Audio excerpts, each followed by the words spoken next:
नमस्कार, मैं हूं हरिशंकर व्यास। सेंट्रल हॉल में आपका स्वागत है। सोमवार से संसद का मानसून सत्र शुरू हो रहा है।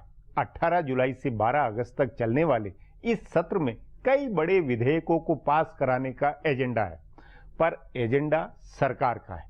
क्या विपक्ष और खासकर कांग्रेस इस सरकार के एजेंडे में संसद चलने देगी? संदेह नहीं कि मोदी सरकार के लिए राजनीतिक कारणों से सत्र महत्वपूर्ण है। राज्यसभा के हालिया चुनाव में भाजपा की ताकत कुछ बढ़ी है, उस नाते सरकार राज्यसभा में अधिक विश्वास से होगी। ध्यान रहे, पिछली अमेरिका यात्रा में प्रधानमंत्री मोदी ने वहां की संसद में भाषण देते हुए अपनी संसद में कांग्रेस के असहयोग पर परोक्ष कटाक्ष किए थे। आम राय और परस्पर सहयोग की जरूरत बताई थी। संसद के प्रबंधन की चिंता में ही प्रधानमंत्री ने संसदीय कार्य मंत्री के नाते अनंत कुमार की नई नियुक्ति की है। इस सत्र में सरकार कांग्रेस को अलग थलग कर जीएसटी बिल पास कराने की हर संभव कोशिश करेगी। तृणमूल कांग्रेस और अन्ना द्रमुक जैसी पार्टियां राज्यसभा में सरकार को सहयोग कर सकती है। यदि इस सत्र में अकेले जीएसटी बिल भी पास हो गया तो मोदी सरकार की बड़ी आर्थिक उपलब्धि होगी।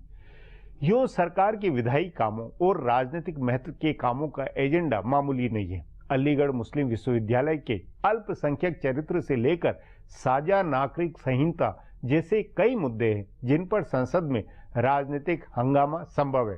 सरकार भी अचानक विधेयक पेश करके सियासी हल्ला बनवा सकती है। मतलब संसद का मानसून सत्र उत्तर प्रदेश उत्तराखंड के विधानसभा चुनाव की लड़ाई का रोड मैप बनवा सकता है। यदि राजनीतिक टकराव के मूड में काम हुआ तो सरकार के आवश्यक काम ही निपट सकेंगे। सरकार की मुश्किल राज्यसभा है।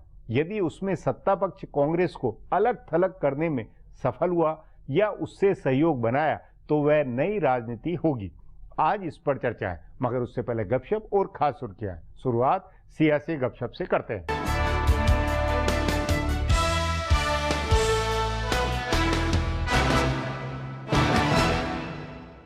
वैसे तो कांग्रेस पार्टी ने उत्तर प्रदेश में नेताओं का कारपेट बॉम्बिंग कर दी है। उसके पास जितने नेता हैं सबको चुनाव में लगा दिया गया है, लेकिन असली कमान प्रियंका गांधी संभालेंगी। कांग्रेस के जानकार सूत्रों का कहना है कि पिछले एक हफ्ते में हुई ज्यादातर नियुक्तियां प्रियंका ने कराई हैं। मुख्यमंत्री पद के लिए शीला दीक्षित और प्रचार अभियान संभालने के लिए संजय सिंह के नाम का फैसला प्रियंका ने कराया। कांग्रेस के चुनाव रणनीतिकार प्रशांत किशोर ने जब शीला दीक्षित के नाम का प्रस्ताव दिया था तब इसे खारिज कर दिया गया था, लेकिन प्रियंका ने उनके नाम का फैसला कराया और फिर उन्हें ये भूमिका संभालने के लिए तैयार किया। वे इस शर्त पर तैयार हुई कि प्रियंका गांधी अमेठी और रायबरेली से बाहर दूसरे क्षेत्रों में भी प्रचार करेंगी और ज्यादा रैलियों में हिस्सा लेंगी। ऐसे ही अमेठी के राजा और राज्यसभा सांसद संजय सिंह को प्रियंका गांधी ने ही चुना। राहुल गांधी ने राज बब्बर का फैसला कराया। राहुल की युवा टीम के सदस्य खासकर रणदीप सुरजेवाला, अजय माकन आदि राज बब्बर के साथ बहुत सहज हैं और उनको उत्तराखंड से राज्यसभा भेजने का फैसला भी इसी टीम ने कराया था। राहुल की दूसरी पसंद RPN सिंह है, जिनको वरिष्ठ उपाध्यक्ष बनाया गया है। तभी कांग्रेस के जानकार नेताओं का कहना है कि चुनाव से पहले ही कहीं उत्तर प्रदेश में दिल्ली की तरह गुटबाजी न शुरू हो जाए। राहुल, प्रियंका और गुलाम नबी आजाद को इस पर नजर रखनी होगी।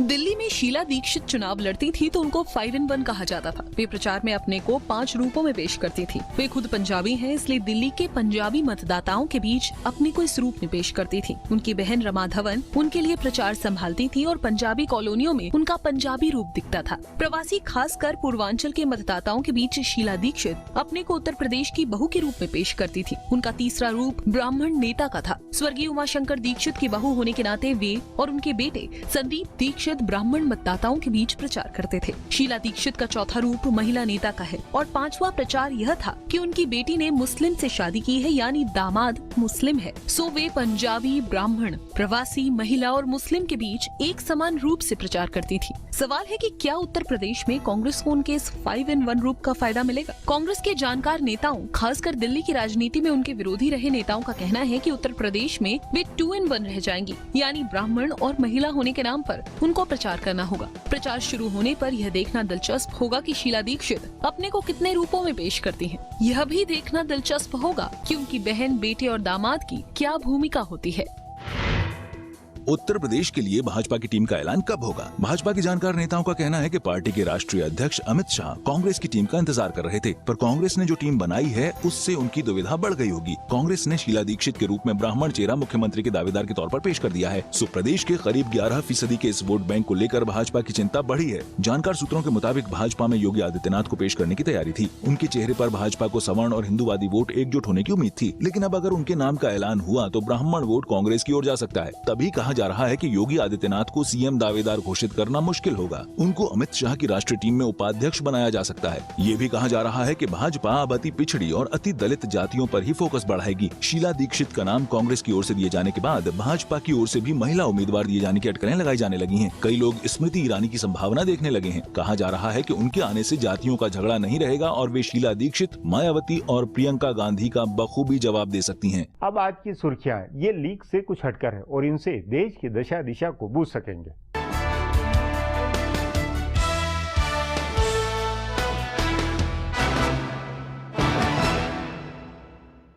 सोमवार से शुरू हो रहे संसद के मानसून सत्र से पहले जीएसटी बिल पर आम सहमति बनाने के मकसद से केंद्रीय वित्त मंत्री अरुण जेटली और नए संसदीय कार्य मंत्री अनंत कुमार ने कांग्रेस के वरिष्ठ नेताओं से मुलाकात की। आज सुबह दोनों केंद्रीय मंत्री राज्यसभा में नेता विपक्ष गुलाम नबी आजाद और कांग्रेस के उप नेता आनंद शर्मा से मिले। आजाद ने आज की मुलाकात के बारे में कहा कि अच्छी मुलाकात हुई और सभी मसलों पर खुलकर बात हुई। बताया जा रहा है कि कांग्रेस पार्टी ने बिल के बारे में अपने कुछ सुझाव दोनों केंद्रीय मंत्रियों को दिए। मंगलवार को एक बार फिर इस बारे में नेताओं की बात होगी। उससे पहले कांग्रेस के नेता सोनिया व राहुल गांधी और उनके साथ साथ पूर्व प्रधानमंत्री मनमोहन सिंह से इस बारे में राय मशविरा करेंगे। दूसरी ओर दोनों मंत्री कांग्रेस की ओर से दिए गए सुझावों पर प्रधानमंत्री नरेंद्र मोदी से चर्चा करेंगे। इस लिहाज से माना जा रहा है कि जीएसटी बिल मंगलवार के बाद ही चर्चा के लिए लाया जा सकेगा।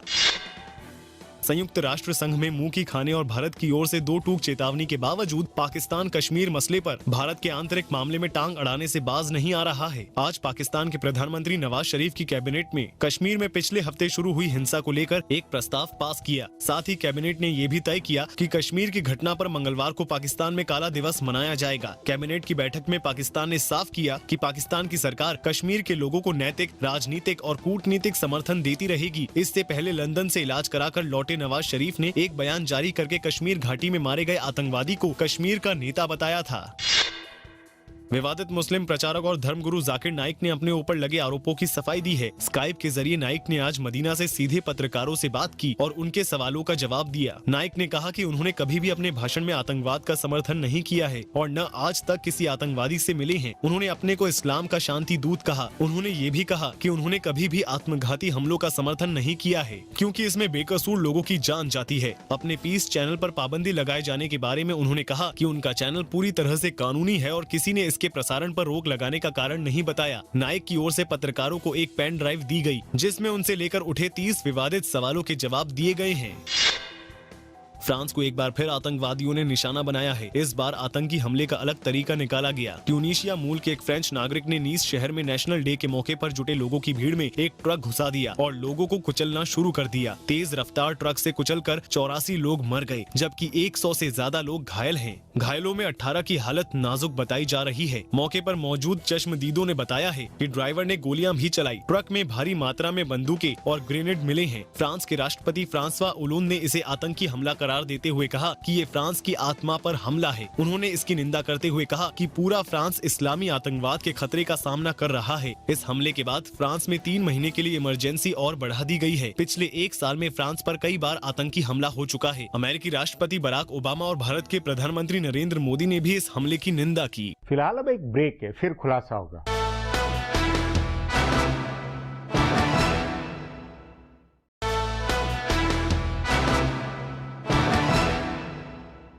संसद के मानसून सत्र में कुछ अध्यादेश कानून में बदलने हैं। राष्ट्रीय पात्रता टेस्ट या कि नीट, इंडियन मेडिकल काउंसिल, दुश्मन प्रॉपर्टी कानून के संशोधन जैसे 3 अध्यादेश विधेयक के नाते पेश होंगे। भ्रष्टाचार की रोकथाम के विधायी कामों में भी यह सत्र अहम है। लोकपाल और लोकायुक्त व संबंधी संशोधन बिल 2014 से लेकर बेनामी संपत्ति के लेन देन बिल 2015 पर विचार संभव है। इस पर आगे चर्चा करें, उससे पहले देखें मेरा ये खुलासा।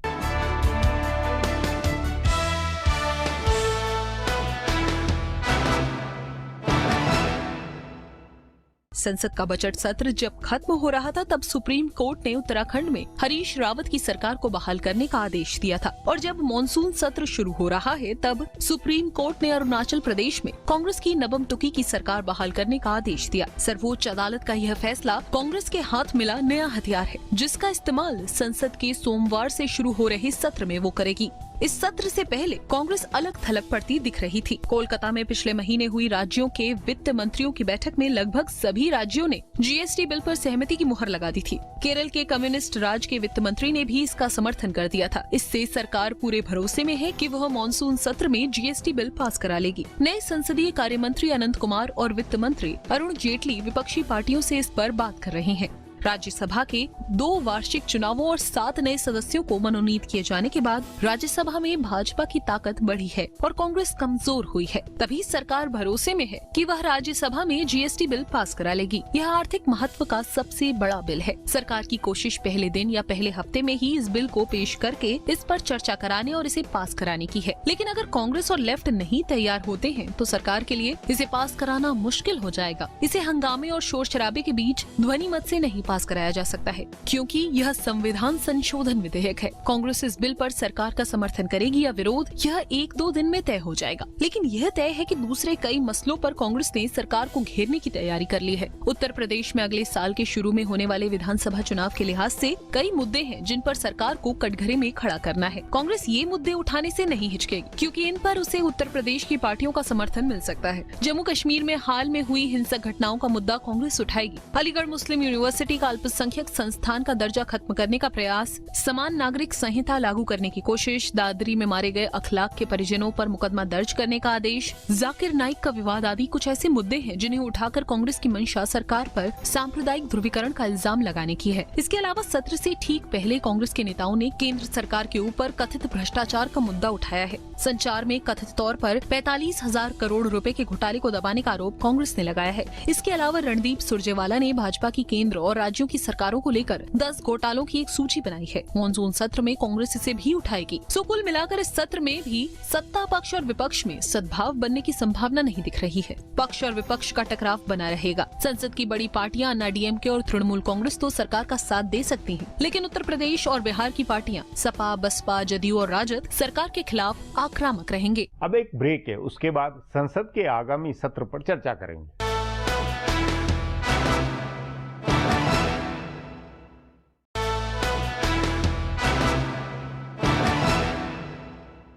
लोकसभा में कोई 11 बिल पेंडिंग है। इसमें 3 पर संसद की स्थायी समिति ने विचार करके रिपोर्ट दी हुई है। सरकार का लोकसभा में बहुमत है, इसलिए ये विधेयक मजे से पास कराए जा सकते हैं। फैक्ट्री संशोधन बिल 2014, इलेक्ट्रिसिटी संशोधन एक्ट 2014 सरकार की उदय योजना के सिलसिले में महत्वपूर्ण है, पर असली पेच सियासी हंगामों का है। इस पर चर्चा के लिए आज मेरे साथ वरिष्ठ पत्रकार हरीश गुप्ता है।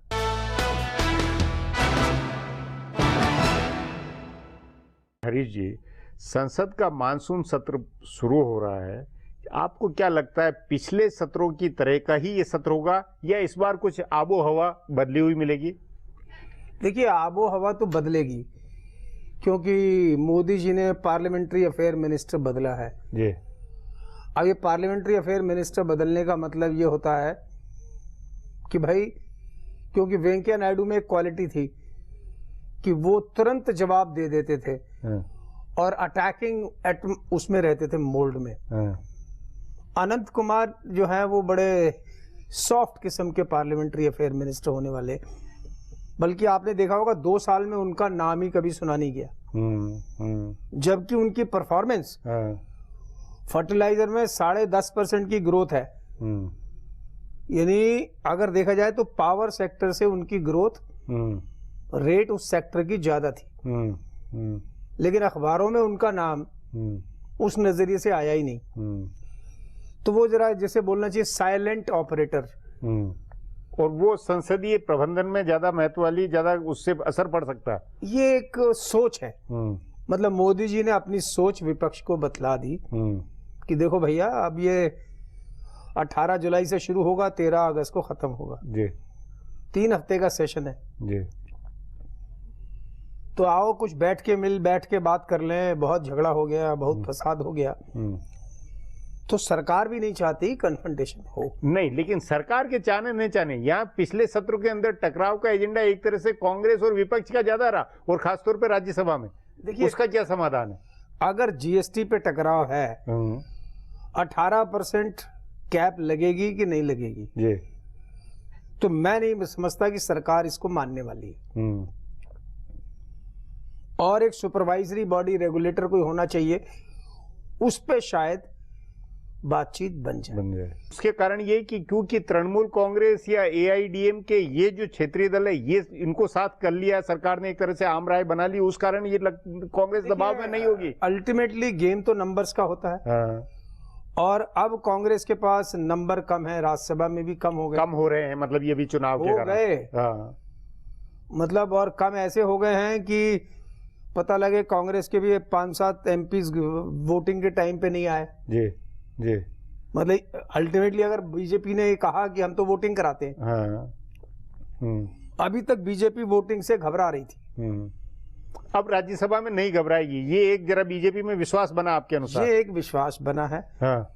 लेकिन मेरा फिर भी ये मानना है कि कंसेंसस से ही ये बिल को पास कराने की कोशिश होगी। लेकिन उसके बावजूद कई मुद्दे, जैसे अलीगढ़ मुस्लिम विश्वविद्यालय का अल्पसंख्यक दर्जे का मामला हो, या ये जो और सियासी टकराव या ध्रुवीकरण वाली जो बातें हैं, उत्तर प्रदेश के चुनाव के मद्देनजर इसमें कांग्रेस आक्रामक।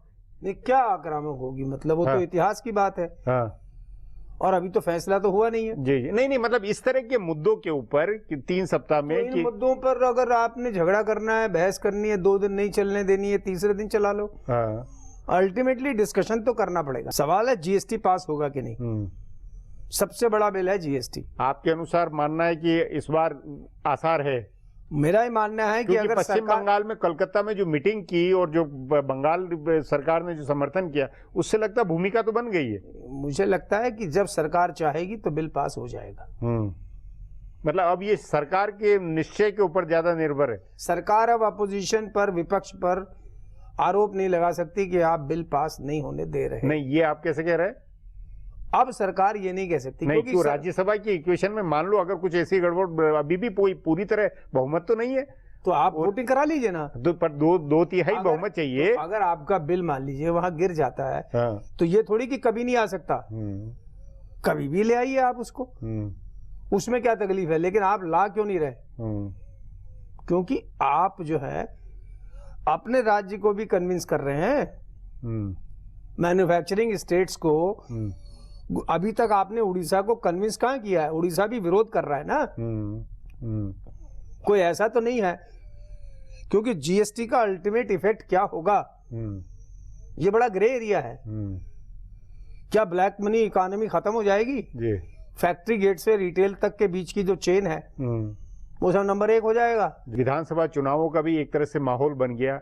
लोकसभा, राज्यसभा में उस चुनावी राजनीति को लेकर टकराव, राजनीतिक हंगामा, ये ज्यादा हावी होता हुआ नहीं लगता? इस सेशन में नहीं होगा। इस सेशन में नहीं होगा। खाली ये बात सही है आपकी कि अलीगढ़ मुस्लिम यूनिवर्सिटी, या इस तरह के जो मुद्दे हैं, जो इस ढंग के ध्रुवीकरण वाले मुद्दे हैं, जिसपे भाजपा भी कंप्रोमाइज नहीं करेगी और कांग्रेस भी उनको नहीं छोड़ेगी, और विपक्ष की यूनिटी भी है ही इन मुद्दों पर। Congress, Janata Dal you, Samajwadi, left party, तो उस नाते राजनीति तो होनी चाहिए। मतलब राजनीति होगी, लेकिन जीएसटी पर नहीं होगी। हाँ, मतलब उस तरह नहीं कि सरकार का जो काम का एजेंडा वो डिरेल हो जाए, ऐसा नहीं होता। अपोजिशन यूनिटी इशू बेस्ड है जी, कि भाई हम भाजपा के खिलाफ हैं, उसकी कम्युनल पॉलिटिक्स के खिलाफ हैं जी, लेकिन अब जीएसटी के खिलाफ नहीं है जी। और राज्यसभा चलनी चाहिए, ये शरद यादव ने कई बार कहा है जी। मतलब विपक्ष के लोग भी कहते रहे कि भाई ये कांग्रेस को, और प्रधानमंत्री ने खुद कहा है जी कि विपक्ष का मतलब कांग्रेस, मतलब कांग्रेस ही विपक्ष है, ऐसा मत बोलो जी। विपक्ष के बहुत से लोग ये चाहते हैं कि बातचीत हो। जी, हरीश जी, बातचीत को यहीं समाप्त करेंगे। प्रोग्राम में आने के लिए बहुत बहुत धन्यवाद। हमारा प्रोग्राम अब यहीं खत्म होता है। आग्रह प्रोग्राम पर अपनी राय hsvyas@nayaindia.com पर ईमेल करके बताएं, या hsvyas@Twitter और Facebook/नया इंडिया न्यूज़पेपर पर जाहिर करें। अब सोमवार को फिर मिलेंगे इसी चैनल पर, इसी समय।